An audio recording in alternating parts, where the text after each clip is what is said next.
আমাদের এলাকার অনেক হুজুর জর্দা খান, খিতাল লাগি খান। আপনারা ইতা বালা না, ইতা সারি দাও।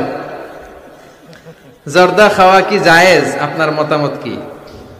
ডক্টর জাকির নায়েকের লেকচার শুনেছিলাম জর্দা তামাক খাওয়া যাবে না, আপনার মতামত জানতে চাই।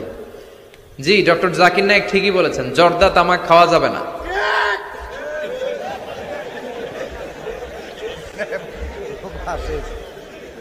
জর্দা তামাক খাওয়া যাবে না, কারণ সিগারেট খাওয়া হারাম, তাই না?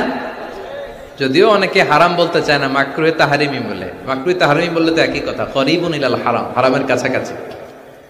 তো সিগারেটে যেটা পুরে পুরে খায়, আগুন দিয়ে পুরায় খায়, জর্দার মধ্যে ওটা আস্তে আস্তে চাবায় খায়। কথা বলেন। তো সিগারেট যদি হারাম হয়, জর্দা তো আরো আগে হারাম। এই জর্দা, সিগারেট এগুলোর সাথে মুসলমানের সম্পর্ক নাই।